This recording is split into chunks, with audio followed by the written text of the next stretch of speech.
Welcome to another edition of the Hoop Scoop. I'm Jarret Johnson. I'm joined by the mighty Joe Yeager. Mighty Joe, man, the Red Raiders have returned from the Bahamas. They had their three exhibition game foreign tour, which each program is allowed to take once every 4 years. The Red Raiders, honestly, they threw up a stinker in the first game, but then when they played the Serbian pro team Mega BMAX, I think is how you pronounce it, they looked better. What do you think? What was your main takeaway from just all three games in the Bahamas, Joe? Yeah, well, one of the things is the newcomers, and particularly some of those freshmen, are really, they're the real deal. You know, I'm not talking Fab 5 necessarily or anything like that, but these guys, you may be Fab 4, you know, Nadolny, Shannon, Ramsey, you know, and there's one other guy that his name is Chewy. Tyreek, yeah. Anyway, the freshmen are actually, to me, a little bit better than advertised. Don't forget Kevin McCullough too. He looks really good. McCullough, good Lord, yeah.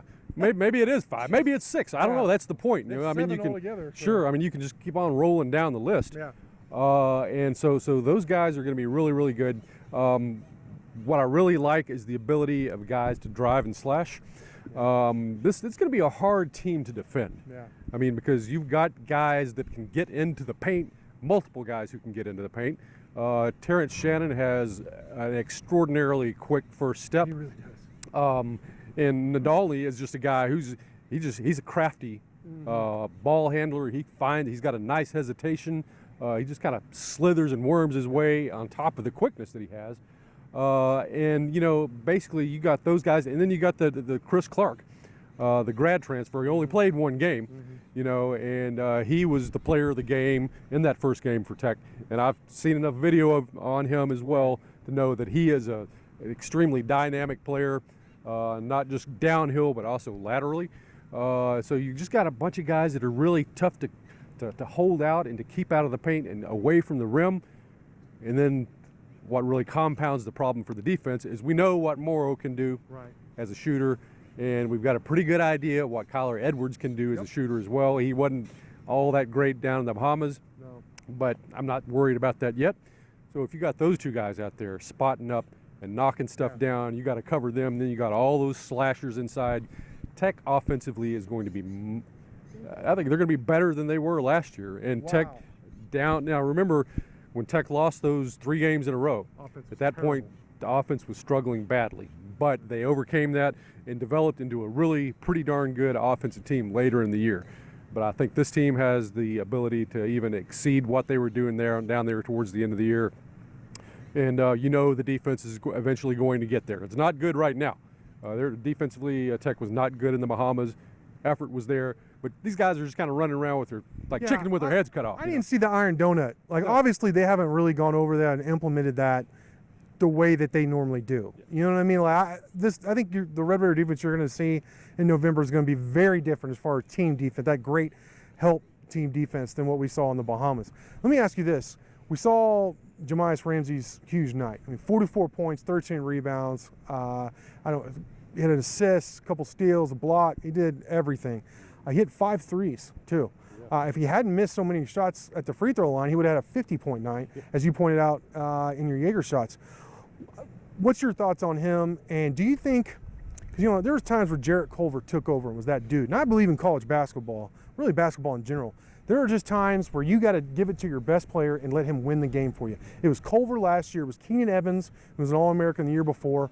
Do you think that Ramsey would be that guy? Because, I mean, when you start looking at it, it's probably not going to be Moretti, because Moretti is great, all Big 12 guy. But I don't know if he's a ISO guy necessarily. No. And then Kyler, yeah, he is, but is he really the guy? Like, do you think he's that? Do you think he's like an alpha dog, or do you think Ramsey's going to develop into that role as soon as this upcoming season? You know, Ramsey is probably your prime candidate for that. You know, and listen, I mean, as a dark horse for that role, think of Terrence Shannon as well. Nadolny too. Possibly, yeah. I mean, he's got the ability to get wherever he wants to get on the court. Just, you know, does he hit enough shots? You know, I mean, and we've got to see whether, you know, how consistent he is as an outside shooter. But back to Ramsey. I mean, you know, I love Morrow, but we've never seen him put on quite an exhibition. Now, I understand that was just literally like an exhibition. It was an exhibition in an exhibition game. So, I mean, you don't want to necessarily read too much into it. But yeah, I mean, he looked like a legitimate NBA player in that game. I mean, he's a tank. He really is. I mean, he gets going downhill. I mean, he's got the quickness, but then he just powers through everybody. And I don't think there's too many defenders who can really slow him down. He's a tremendous finisher. I mean, when you see so many guys, and you hear it anytime you see one of these basketball game threads.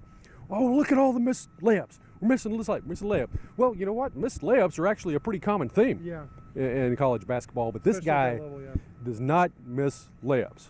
He's a finisher, and that's the difference between scoring 40-something points and scoring 20-something points.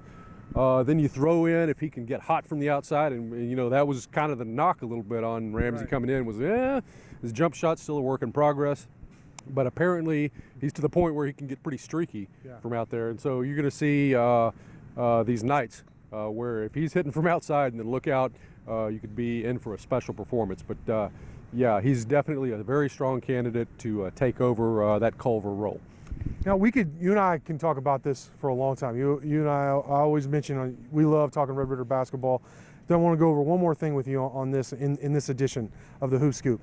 The two redshirt freshmen, Andre Saversov, the Russian, and then of course Kevin McCullough, who we've talked about and Coach Beard has talked about all the unlimited potential that he possesses. This is our first real opportunity to see them in game situations as Red Raiders. What did you think about the way they played in the Bahamas? Yeah, Savrasov is, he had a really nice three-pointer, and he had a nice drive in that last game, scored a bucket. He is a guy, I mean, I think right now his main contribution is that he's going to be one of those guys, and TJ Holyfield is the same way, who is able to just get his hand on a lot of balls, keep plays alive. He's a hustling player. I mean, there was one play, I believe in Game 3, where he went to the deck. Game 2, or was it Game 2? Him and Ramsey jumped on the ball there. Right, and you know those big guys, and he's 6'8", and he's pretty solidly put together. It's hard for them to. They fall a long way. You know, if you're a little shrimp at 6'1", that's not such a big deal. But when you're 6'8", it takes a little bit of gumption to go diving after a ball, and so that's. I wrote that's the kind of play that Norris Odiasi used to make. Yes. Okay, he all the time, and so maybe there's a little bit of Norris and Savrasov as well. So that's to me what I'm seeing early on from him in his career is mainly the little small plays that you don't necessarily show up in the stat book that can help you out. We'll see whether he develops and whether that's enough to really get him into the rotation or not. But I mean that's something that I'm seeing from him.